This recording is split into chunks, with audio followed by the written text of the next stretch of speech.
All right, so like I was saying, the big, broad picture of your essay, you should lead with the claim that you're making right up front, and then each paragraph should generally be either a reason to think that your conclusion or your claim is correct, or it could be a paragraph that deals with an objection that someone who disagrees with you might pose to you.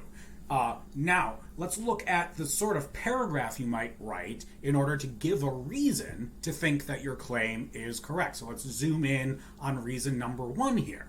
Now, each paragraph should have within itself the very same structure that your essay as a whole has. So each paragraph should start out with a clear claim, and then the rest of the paragraph is devoted to, again, giving reasons to think that that claim you made at the beginning is correct. So that each paragraph gives some reasons for believing a claim, and then all the paragraphs put together, those are reasons for believing your big claim that is the whole point of writing the paper, and that's up in the first paragraph. So let's take a look at this particular paragraph and see how that works out. So you can tell right at the beginning, I make a really clear claim. I say, look, in the first place, my client didn't even have the opportunity to murder his aunt, even if he had wanted to.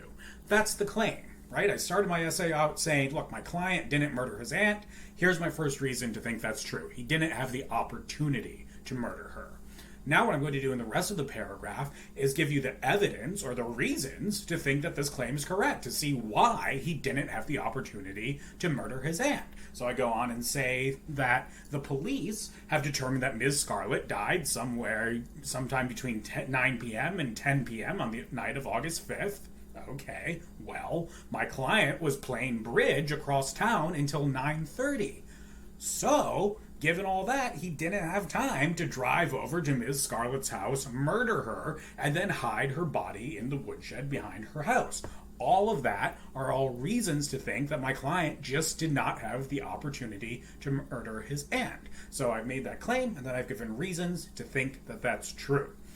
Now, as you go along in your essay and give reasons to think that your claim is true, you always want to be, like a good defense attorney, having, one eye out and thinking about what the prosecution is going to be saying. How is the prosecution going to be trying to undermine your case?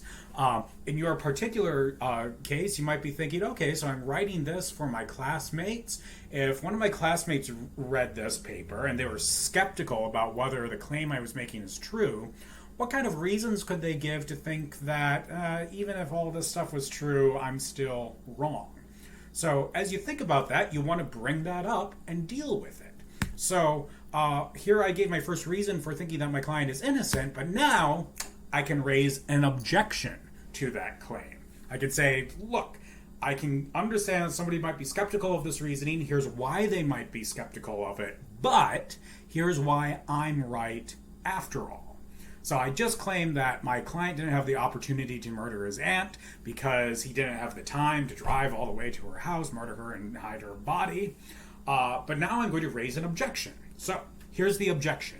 The state could point out that if my client had taken the Parkway, he could have driven from his bridge club to his aunt's house in just 15 minutes. That would leave him approximately 15 more minutes to commit the murder and hide the evidence. So there's the objection to my claim. There's some reasons to think that actually my client did have the opportunity to murder his aunt. So I've raised the objection, but now what I want to do is come in and give reasons to think that that objection just doesn't hold up. It's not actually going to undermine my case. So I say, look, however, the Parkway was closed to traffic the night of the murder.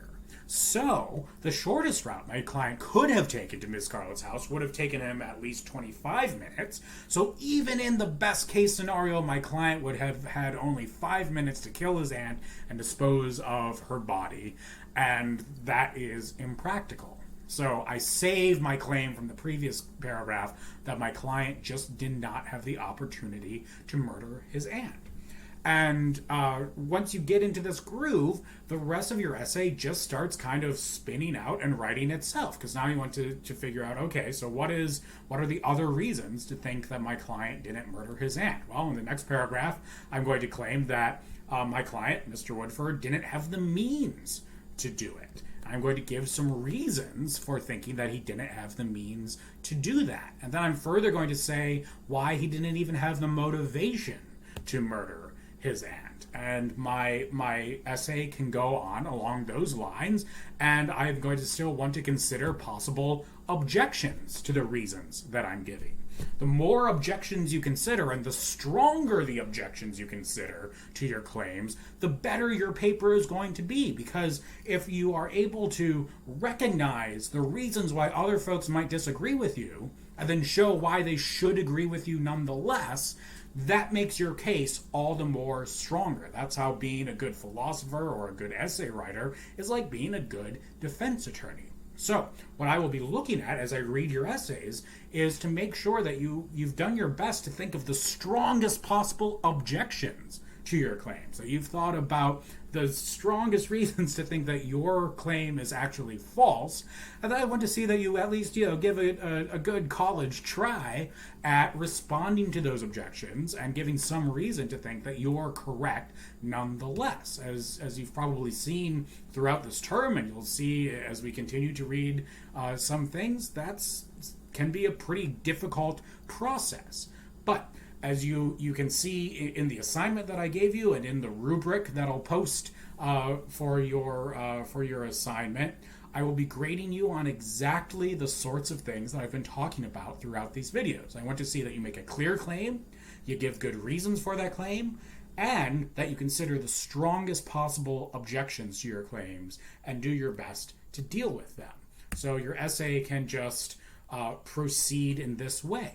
Now, one way of providing evidence or claims, especially for philosophical claims, can be a sort of thought experiment. Because a lot of times when you're writing a philosophy paper, well, it's the sort of thing where you can't just kind of like go out and ask the police what happened, and then that's your evidence. You've got to do something else. So one thing that you've probably seen philosophers do throughout the course of this term is conduct these thought experiments, where they think, well, let's think for the sake of argument, if things were a particular way, would they work out the way I thought they're going to work out?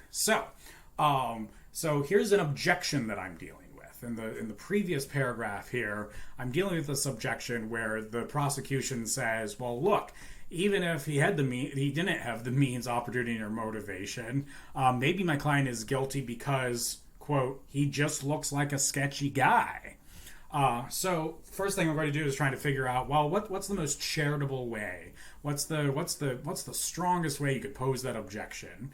So maybe the prosecution is saying, all right, I guess because maybe my client has a ragged beard, wears baggy flannel shirts, and sometimes hums to himself, that my client has the traits that are good for killing Ms. Scarlett.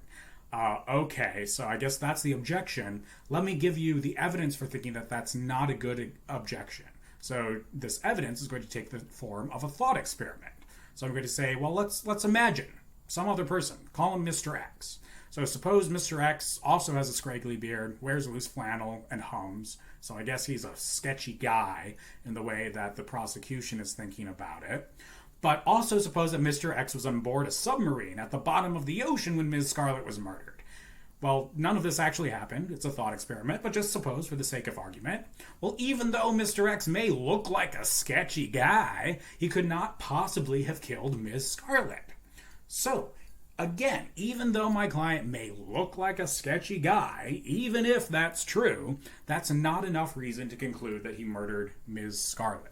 So that's an example of the sort of evidence that you can use as you're giving reasons both for your claim and reasons for thinking that objections to your claim are incorrect.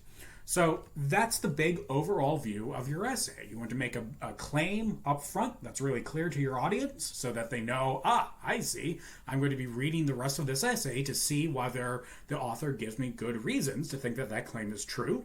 Each paragraph then either gives you a reason to think that that claim is true, or it addresses an objection to some of the reasoning that you're giving. And then finally, at the end, what you want to do is just remind your readers what a good case that you have. So you can review the evidence and say, look, remember, these are the reasons I gave you for thinking that my claim is correct, and therefore, just state your conclusion again so that there's no doubt about what it is. My client is innocent.